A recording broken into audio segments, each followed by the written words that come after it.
bounce and catch the ball 2 times inside of a square. 2 times inside of a square. 1, 2. Okay, very good.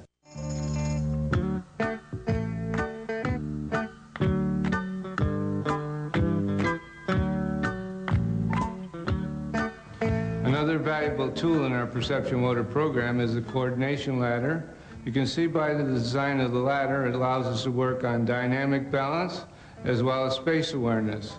The ladder has 2 main parts. It has the side rails, 2 side rails, and the rungs of the ladder.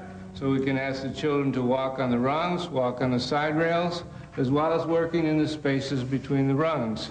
So it gives us a lot of flexibility in terms of our challenges. Now, another advantage of the ladder is that I can put it on its end. Now we have like windows where the child can go in and out the window. I'm going to give the child a ball now. I'm going to ask them to bounce the ball in each space as they move along the ladder. So see if you can bounce and catch the ball in each space. That's right, bounce and catch. Very nice. You can see that the equipment is designed to give us flexibility in the way that we organize our challenges. This is the incline board that you previously saw. I can attach it back on the jump box. Now we have the advantage of using the ladder, the jump box, and the incline board. I'll show you how it works. Would you show me how you can walk up the board like the ladder, like a 4-legged animal?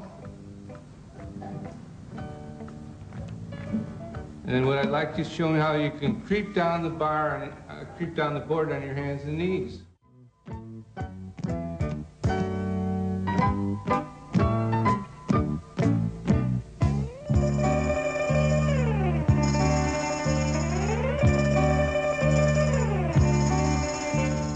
This movement tool is called a rebounder, or sometimes referred to as a jumping jogger.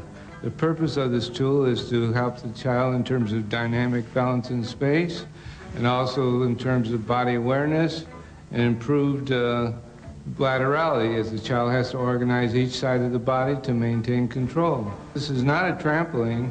This is an exercise tool. For safety, the child should not be allowed to do seat drops or knee drops where they're changing body position.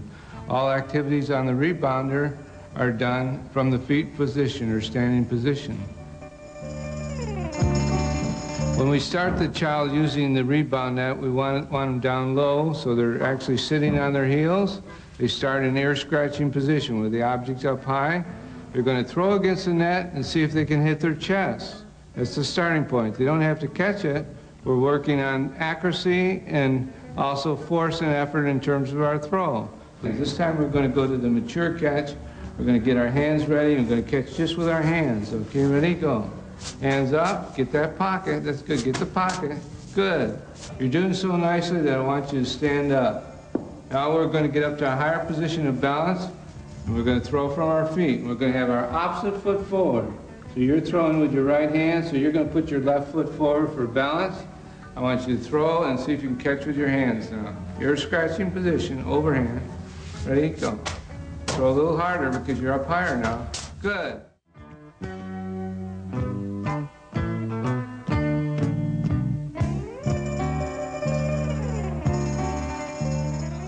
We're now going to switch over to our rebound board, which we call the launching board. This requires good balance, first of all, because the child is going to have to balance on one foot. And then, of course, they're going to have to apply force and effort, launching the object up into space, visually tracking it, and catching with the hand. And once the child can handle one object, then they can move to 2.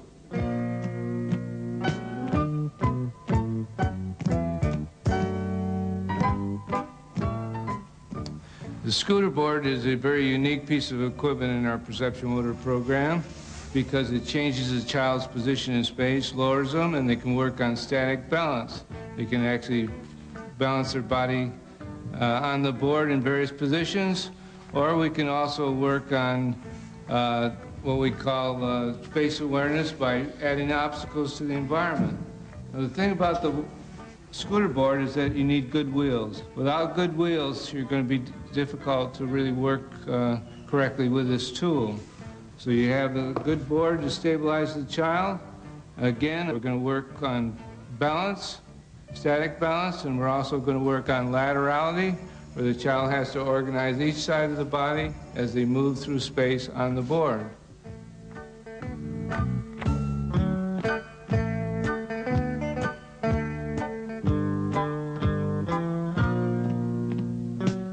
This is what we call an obstacle course station in our perceptual motor program. You see, using our crossbars, our traffic cones, our tires, our side supports from our balance beam, we can create different types of barriers that the child must relate to in space.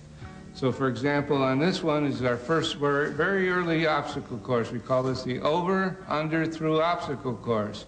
Notice the language, over, under, through. The child is experiencing movement, experiencing language as they go through the obstacle course. This is putting language into action. Again, Johnny, show me how you can jump over the bar, crawl under the bar, move through the tire. You can hear the language, it jumps out at you. A good movement program also should become a good language development program. I want to point out one thing. When you place the bar against the traffic cones, it's very important that the bar is on the other side of the cones from which the movement starts. If I put the bar here and the child hits the bar, it's going to hit against the cones and they're going to trip. By putting the bar on this side, if they hit the bar will give with the movement and there won't be accidents. So this is a good safety tip. Make sure you always have the bar on the opposite side of the cones from which the movement starts. Okay, this time I'm going to ask you to see if you can hop over on one foot. It's a hop. We're going to go on just one foot. It's going to be hard, but I think you can do it. You're going to hop over on one foot. I want to see if you can go under the bar feet first, and then through the tire head first. What did it, you tell me what I asked you to do. See if you can repeat it now. Repeat it to me first. What did I ask you to do? Hop over the bar. Hop over the bar. And feet first. Go under feet first, and then Head first. That's right. You got it. Okay, let's see you try it. Oh, very nice. Good balance. That was nice. Good body organization. I like the way you're doing that. Very nice. It's what we call motor planning. We're planning our movements as we move through space.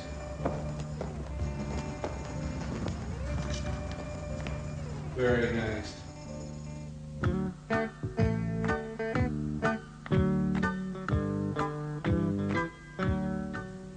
The mat is another very important tool in our perceptual motor program, usually referred to as a tumbling mat, although the movements that we do on the mat are for the most part not tumbling. They're basic body control movements. The mat is also an important safety feature. We can use it when we're jumping off the jump box. We can use it under the high walking boards, or whenever we need safety, the mat should be used. Now the mat is the one piece of equipment along with the walking boards that are used in the program each week. They're the tools that are used over the 25-week period, one time each week. So it becomes a very important part of our program. Now, what we're going to do, boys and girls, I'm going to just show you how to do a forward roll. Would you first stand up, each of you? Stand up for me. Put your toes up to the edge of the mat. I want you straight like a telephone pole, nice and straight. Okay, the first thing we're going to do, we're going to go down and squat. See if we can put our hands on the mat. Can you do that? Keep your body tight. Keep your toes right up to the edge of the mat. Keep your toes up the edge of the mat. Okay, sit down. Put your seat down. That's good. Okay, so put your hands on the mat, flat, good flat surface. That's your support. The first thing I'm going to ask you to do is to tuck your head. That puts your body in a round position like a ball so you can roll over easily. I'm going to ask you to raise your hips. Notice the head doesn't move. It's the hips that leads the body over. Your head is going to come under and you're going to roll over. That was very nice.